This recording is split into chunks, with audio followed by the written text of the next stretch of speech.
স্খলিত হবেন না। এই ছিল মেরাজের প্রথম শিক্ষা।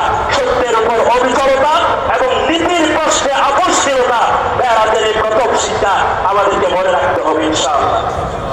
সম্মানিত উপস্থিতি, এরপরে আপনারা জানেন এখানে সালাত ফরজ হয়েছিল, জানেন কিনা? 50 ওয়াক্ত সালাত ফরজ হলো। আল্লাহর নবী মুসা আলাইহিস সালামের সাথে দেখা হলো ষষ্ঠ আসমানে।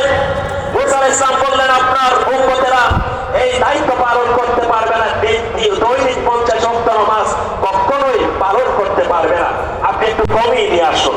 একবার দুইবার নয়, 9 বার পর্যন্ত দিয়ে আল্লাহর নবী সেটা কমিয়ে আনলেন। অবশেষে 5 ওয়াক্ত নামাজকে ফরজ করে দেওয়া হলো। রাসূলুল্লাহ কারীম সাল্লাল্লাহু আলাইহি ওয়াসাল্লাম ষষ্ঠ আসমানে আসার পরে মুসা আলাইহিস সালাম আবার বললেন, এই 5 ওয়াক্ত নামাজ আপনার উম্মতেরা আদায় করবে না ঠিক মতো, আপনি আরেকটু কমিয়ে নিয়ে আসুন। রাসূল সাল্লাল্লাহু আলাইহি ওয়াসাল্লাম বললেন, আমি বড় লজ্জা অনুভব করতেছি, আমি আল্লাহ রাসূলের দরবারে একবার নয়, দুইবার নয়, 9 বার গিয়েছি। আমার ভাইরা, আল্লাহ রাব্বুল আলামিন 50 ওয়াক্ত নামাজ দিলেন ফরজ করে, আর অবশেষে 5 ওয়াক্ত নামাজ ফরজ করবেন। এটা কি আমার এলেমে, আল্লাহর এলেমে জানা ছিল না? ছিল কিনা? তাহলে তিনি কেন চিরকাল করলেন একবার 5 ওয়াক্ত, একবার 5 ওয়াক্ত করে কমালেন?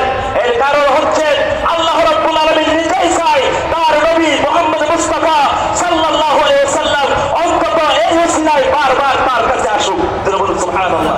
সাক্ষাতের প্রেমিকের সাথে সাক্ষাতের অদম্য ইস্তেহার কারণে আল্লাহ রাব্বুল আলামিন একসাথে 45 ওয়াক্ত নামাজকে মওকুফ না করে 9 বারে সেই ওয়াক্ত নামাজকে মওকুফ করলেন। বিধিবিধানগুলো আসমানের নিচে এসেছে জিবরাইলের মারফতে।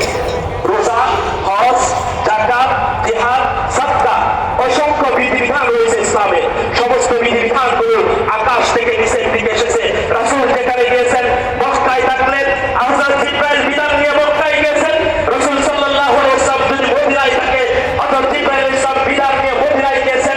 উহুদের পাহাড়ে থাকলে উহুদে গিয়েছেন, বদরের প্রান্তরে থাকলে বদরের প্রান্তরে গিয়েছেন। কিন্তু আল্লাহ রাব্বুল আলামিন বললেন, আমি কোনো ওয়াসিতা ছাড়া, কোনো মাধ্যম ছাড়া একটি ইবাদত, একটি বিধানকে ফরজ করতে চাই আমার উম্মতের উপরে।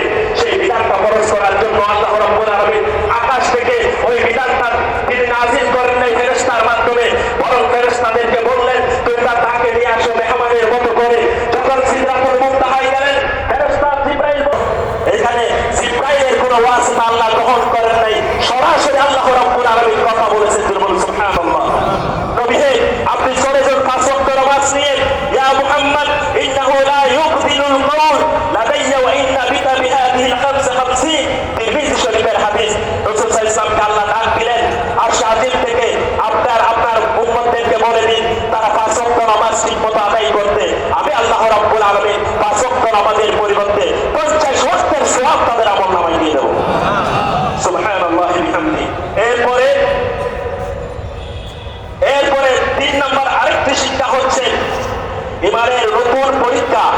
একটি প্রজন্ম তৈরি করতে হবে, যে প্রজন্ম আল্লাহর দ্বীনের বিষয়ে যে কোনো সত্যকে সত্য বলার মতো বলিষ্ঠ কণ্ঠস্বর থাকবে, হৃদয়ে সাহস থাকবে। সেরকম একটি শিক্ষা, যেমন রাসূল কারীম সাল্লাল্লাহু আলাইহি ওয়াসাল্লাম মেরাজ থেকে আসার পরে কুরাইশের যারা আছে শয়তানরা, তারা স্বীকার করলেন যে এখানে যাওয়া তো দুষ্কর বিষয়, যেখানে মসজিদ আকসায় যেতে 1 মাস লাগে, আসতে 1 মাস লাগে। কুরাইশরা তারা এই আল্লাহ রাব্বুল আলামিনের হাবিব বিশ্বনবী মুহাম্মদ সাল্লাল্লাহু আলাইহি ওয়াসাল্লামের এই আবেদনকে, এই কথাকে নাকচ করে দিলেন যে মেরাজ সংঘটিত নয়, বরং তুমি মসজিদ আকসায়ও যাওনি। যখন এই ঘটনা বর্ণনা করা হলো, তখন তারা বললেন, তুমি এখানে যাওয়া এবং আসা, ওয়ালাহানু নাযরিবু ইলাইহি আকবাদুল ইবলি শাহরান যিহাবান ওয়া শাহরান ইয়াবান, যেতে এবং আসতে 1 মাস সময় লাগে, যেতে লাগে 1 মাস, আসতে লাগে 1 মাস।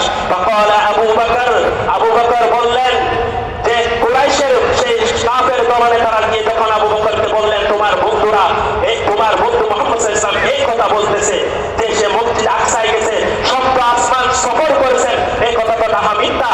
তারা মনে করেছিল যে রাসূল সাল্লাল্লাহু আলাইহি ওয়াসাল্লামের সঙ্গে আবু বকর মনে হয় এখন ঈমান ছেড়ে দিবে। সম্মানিত ভাইরা, আপনারা সবসময় খেয়াল রাখবেন, কোন একজন শীর্ষ ব্যক্তিকে পদস্খলন করার জন্য তার সবচেয়ে কাছে সহচরকে দুশমনরা গ্রহণ করে, টার্গেট হিসেবে নির্ধারণ করে। আমাদের স্বৈরাচারী শাসক গোষ্ঠীকেও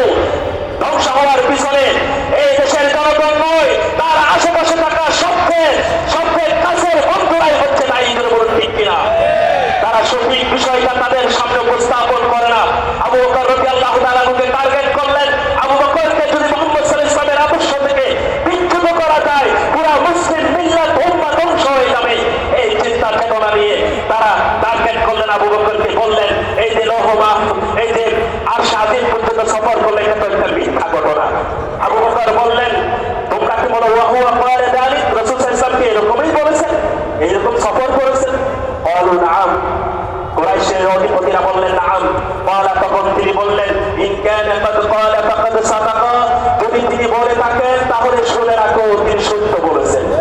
সুবহানাল্লাহ বিহামদি।